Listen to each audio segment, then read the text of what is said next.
Heading डालिए।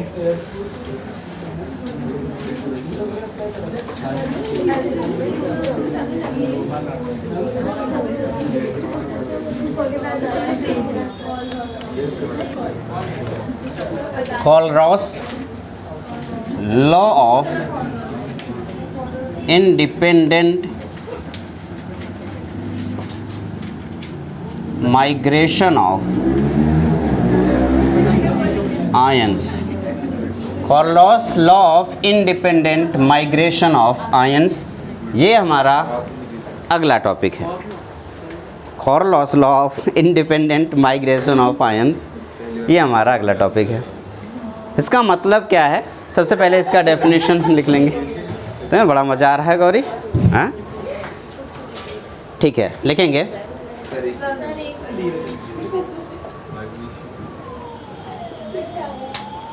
कोलरॉस law of independent migration of ions, लिखिए। This law states that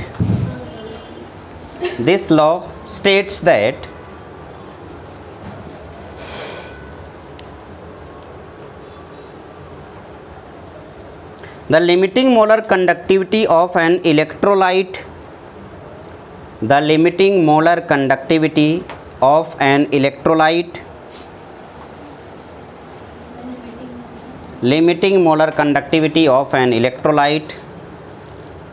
can be represented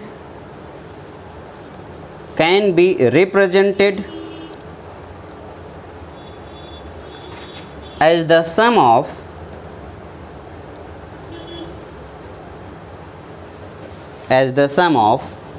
the individual contribution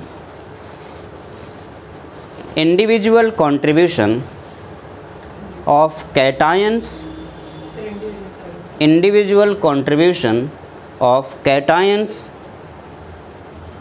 and anions of electrolyte। इसको कुछ ऐसे समझते हैं, जैसे अगर मैं आपसे एक क्वेश्चन पूछूं कि क्या आप जिस बच्चे ने आयन को तोड़ना सीख लिया उसके लिए बहुत ही आसान होने वाला है, और जिसने किसी भी सॉल्ट को आयन के फॉर्म में तोड़ना नहीं सीखा है उसके लिए थोड़ा सा टफ होने वाला है। तो मैं उम्मीद करूंगा कि अभी टाइम है, अभी आप सीख लो कि आयन को कैसे, किसी भी सॉल्ट को आयन के फॉर्म में कैसे कन्वर्ट करते हैं। जैसे अगर मैं आपसे कहूं कि आपके पास NaCl है ना बेटा, ध्यान से सुनना, तो NaCl को पानी में डालोगे तो क्या मिलेगा? Na plus Cl minus. Clear है? लेकिन अगर मैं आपसे कहूं MgCl2 को पानी में डालोगे तो क्या मिलेगा? Mg plus 2 plus 2Cl minus. Cl के कितने आयंस होंगे? 2Cl minus. ठीक है ना? नेक्स्ट, अगर मैं आपसे कहूं AlCl3 को तोड़ूंगा तो क्या मिलेगा बेटा? Al plus 3 plus 3Cl minus. Done है ना? अब सीख गए आप लोग। तो जल्दी से मुझे Al2O3 को तोड़ करके बताओ। हाँ very good. 2Al plus 3 plus 3O minus 2 तोड़ दिया। अब AxBy को तोड़ करके बताओ।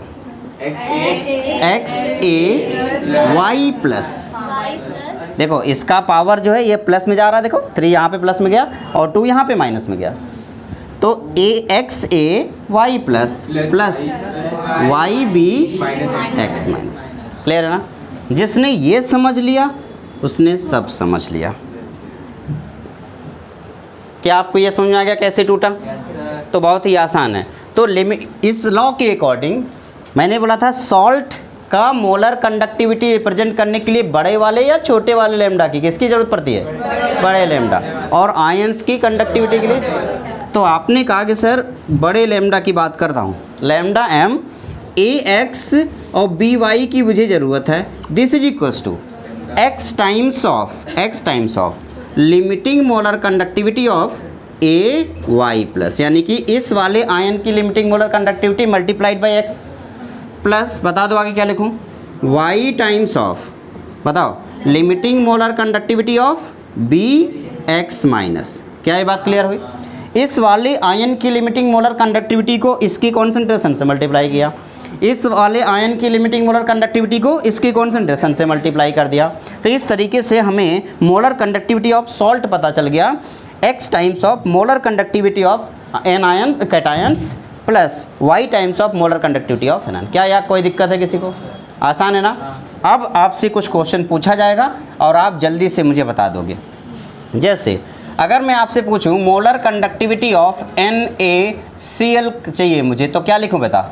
लिमिटिंग मोलर सॉरी यहाँ पे हर जगह मोलर कंडक्टिविटी नहीं, लिमिटिंग की बात करो ना, तो limiting molar conductivity of NaCl चाहिए, तो बताओ क्या लिख दूं? Limiting molar conductivity of Na plus lambda naught Cl। Clear है? बहुत अच्छे। अब लैम्डा नॉट MgCl2 बता दो। कम ऑन, क्या लिखोगे? Lambda m,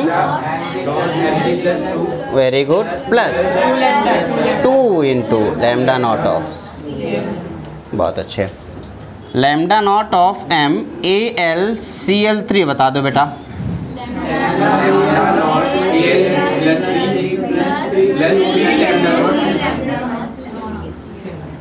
done. अगर मैं ऐसे पूछूं लैम्डा m MgSO4, अब बताओ। नहीं, यही गलती हो गई। SO4 अलग से है, Mg अलग है, तो क्या होगा? लैम्डा ऑफ SO4 माइनस 2, है ना? क्यों? क्योंकि आपने कहा कि सर MgSO4 को जब हमने तोड़ा तो मिला क्या? Mg plus 2 plus SO4 minus 2, यही तो मिला था। तो मैं इसका को लिमिटिंग मोलर कंडक्टिविटी प्लस इसकी लिमिटिंग मोलर कंडक्टिविटी, क्या कोई दिक्कत है? ठीक है, पहले इसको नोट करें, फिर एक छोटा सा क्वेश्चन लिखेंगे। हाँ, क्या बोल रहे हो आप? कॉर्लॉस लॉ ऑफ इंडिपेंडेंट माइग्रेशन क्या होता है? लॉ ऑफ इंडिपेंडेंट माइग्रेशन ये कहता है कि अगर आप किसी भी सॉल्ट का लिमिटिंग मोलर कंडक्टिविटी चाहते हो तो जितने भी एनायन और कैटायन हैं उन सारे एनायन और कैटायन की लिमिटिंग मोलर कंडक्टिविटी को आपस में ऐड कर दो, इससे सॉल्ट का लिमिटिंग मोलर कंडक्टिविटी निकल जाएगा। सिंपल, यही तो लॉ है, देखो लिखवाया था ना ये, ठीक है ना? आप इसको नोट करो, फिर इस पर क्वेश्चन प्रैक्टिस बहुत सारे क्वेश्चन कर लेंगे। ये यहाँ पे मैंने कुछ आयंस लिख रखे हैं और मैंने उस आयंस के लिए लिमिटिंग मोलर कंडक्टिविटी की वैल्यू भी ले रखी है। मैं चाहता हूं कि आप, मैं जो भी वैल्यू अभी जिस सॉल्ट की वैल्यू मैं पूछूं लिमिटिंग मोलर कंडक्टिविटी की, आप इस आयंस की वैल्यू की मदद से आप उसकी वैल्यू मुझे बताएंगे, ठीक है ना? इसके लिए मुझे इधर इरेज करना होगा और फिर मैं आपसे क्वेश्चन पूछूंगा।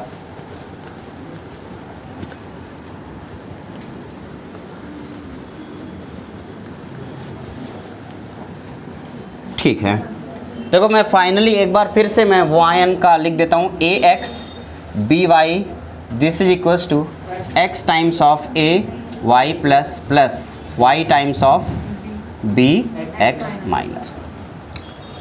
अगर मुझे इसकी लिमिटिंग मोलर कंडक्टिविटी निकालनी है, limiting molar conductivity of AX BY, तो आप कहते हैं this is equals to x times of limiting molar conductivity of AY plus y times of limiting molar conductivity of BX minus. यही formula है, इसी का यूज करके आप बाकी निकालेंगे, ठीक है ना? सबसे पहले आप में से कोई मुझे limiting molar conductivity of NaCl बता दे। तो क्या इसके लिए दो चीज़ें चाहिए, क्या चाहिए बेटा? Na प्लस और Cl माइनस। पहले इधर लिखेंगे limiting molar conductivity of Na plus plus limiting molar conductivity of Cl minus.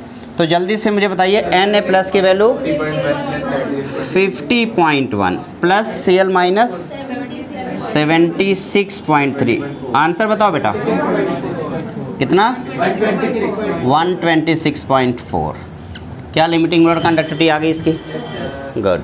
इसी तरीके से limiting molar conductivity of HCl आप लोग बताएंगे उसके लिए। हाँ, ये वैल्यू हमेशा गिवन होगी। तो limiting molar conductivity of H plus limiting molar conductivity of Cl minus. H plus कितना है बेटा?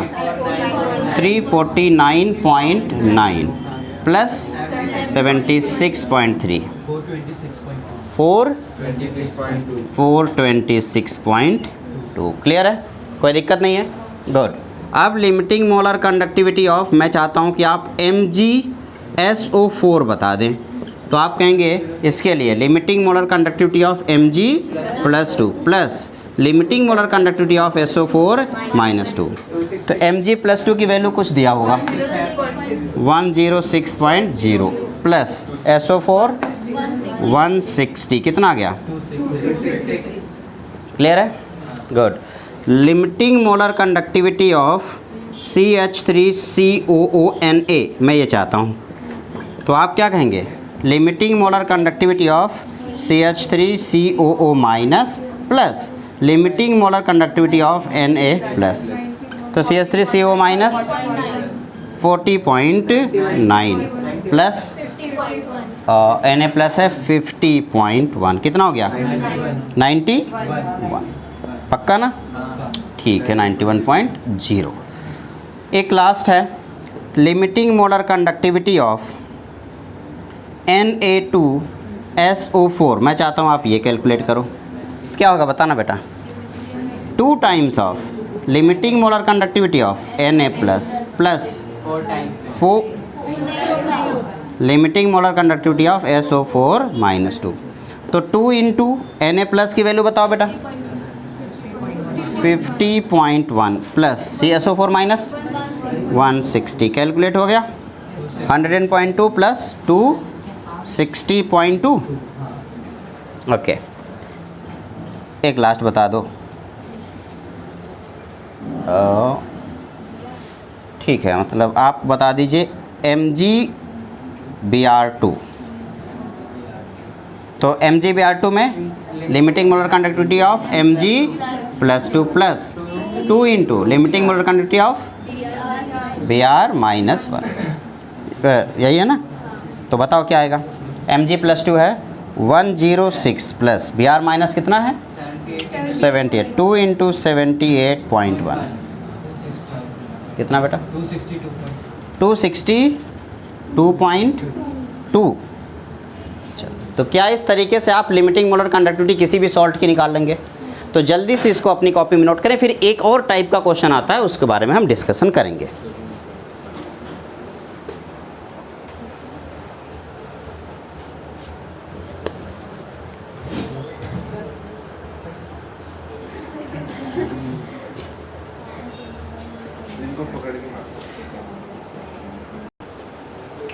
इरेज कर दो बेटा ना, तो इधर वाला ये इरेज कर देता हूँ।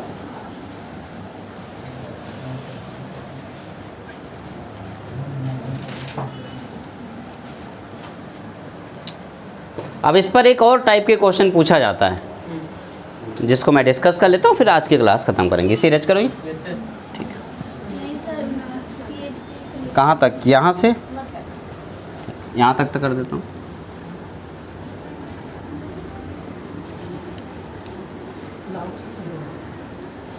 क्या ये भी कर दूँ?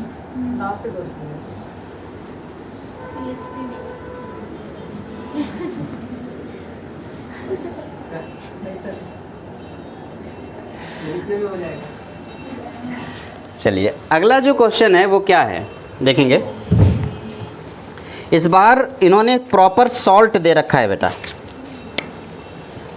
इन्होंने कहा है लिखेंगे the limiting molar conductivity, next question है the limiting molar conductivity of NaCl,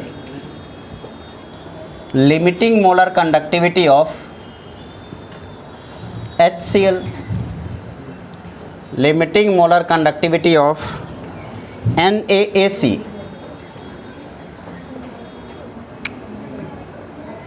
इसकी वैल्यू दे रखी है 126.4, 425.9, 91.0।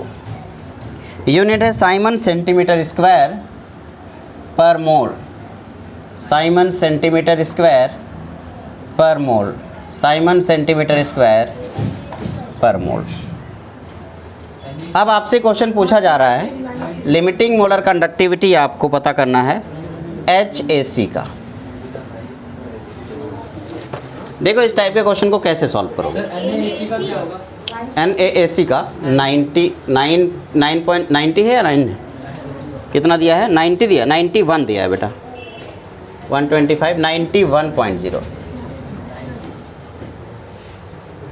ठीक है 91 पॉइंट, 126.4, 425.9 एंड 91.0, ठीक है।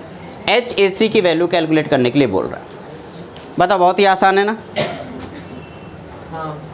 लेकिन इतना भी आसान नहीं है। अब इससे ज़्यादा क्या दे देगा वो, सब कुछ तो गिवन है। और देखते हैं क्या करेंगे इसमें। इस टाइप के क्वेश्चन को सॉल्व करने के लिए थोड़ा सा दिमाग लगाना होगा। ज़्यादातर कंपटीशन में इसी टाइप के क्वेश्चन आपको मिलेंगे।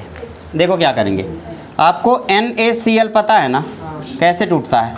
Na plus plus Cl minus. HCl पता है ना, H plus plus Cl minus.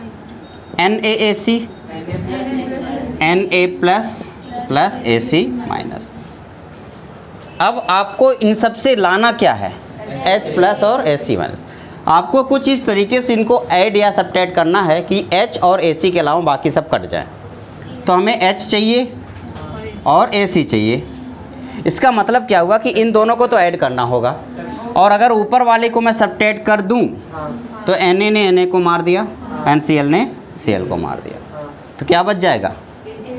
इधर हमने क्या किया, हमने इधर HCl plus NaAC minus NaCl किया, और इससे क्या बन गया? इधर H प्लस बचा और AC माइनस, यानी कि HAC बच गया। ये सुनो, तो यानी कि अगर आपको पूछा जाए कि किसी भी तरीके से आपको HAC का limiting molar conductivity of HAC पता करना है, तो आप क्या करोगे? Limiting molar conductivity of HCl plus limiting molar conductivity of NaAC minus limiting molar conductivity of NaCl। क्या ये बात समझ में आ गई? सर यहाँ HAC होगा ना? हाँ, HAC हमें पता करना है। HAC equals to limiting molar conductivity of HAC, this is equals to limiting molar conductivity of HCl plus limiting molar conductivity of NaAC minus limiting molar conductivity of NaCl। Clear है ना? क्या इन सब की value दिया हुआ है बेटा? HCl की वैल्यू किया कितना है? 425.9 प्लस NaAC है 91.0 माइनस 126.4। क्या इसे कैलकुलेट करके मुझे एग्जैक्ट वैल्यू बता दो, थोड़ा जल्दी करो। 390 कैलकुलेट करो इसको।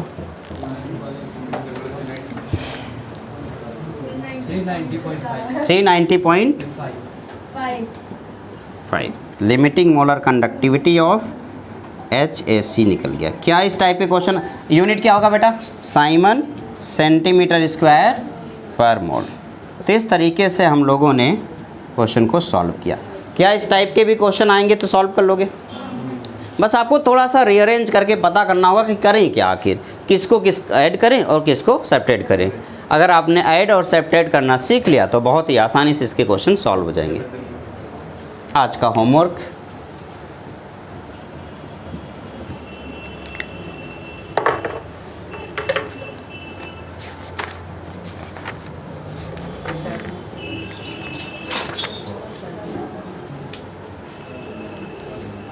NCERT example 2.4। अच्छा, जिनके पास पुरानी बुक है वो क्या हो जाएगा? 3.4। 2.5 जिनके पास पुरानी बुक है वो 3.5 हो जाए। 2.6 नहीं लेना है, चलो कोई बात नहीं, 2.6 नहीं। 2.7, 2.8, 2.9 ये है एग्जाम्पल के। क्या क्या है? 2.4, 2.5, 2.7, 2.8, 2.9। अब NCERT इंटेक्स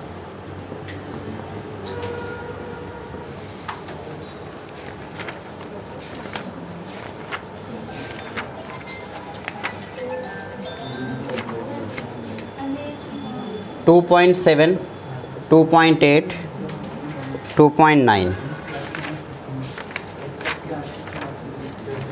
अब एक्सरसाइज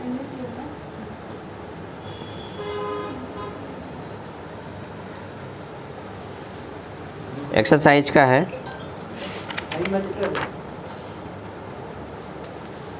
2.9 2.8 भी कर लिया 2.8 2.9 2.10 2.11 बस। तो ये क्वेश्चन कितने हो गए 1 2 3 4 5 इसके हो गए 6 7 8 9 10 11 12 टोटल 12 क्वेश्चन आपके पास हैं जो कि 12 क्वेश्चन आप घर से करेंगे। और एनसीईआरटी फिंगर टिप्स के ये जो टॉपिक है ना conductivity, molar conductivity and law of independent migration, इन तीनों के ऊपर जो क्वेश्चन दिए गए हैं वो सारे क्वेश्चन आप सॉल्व करेंगे। आज का लेक्चर यहीं पे ख़त्म करते हैं, फिर मिलेंगे, बाय बाय।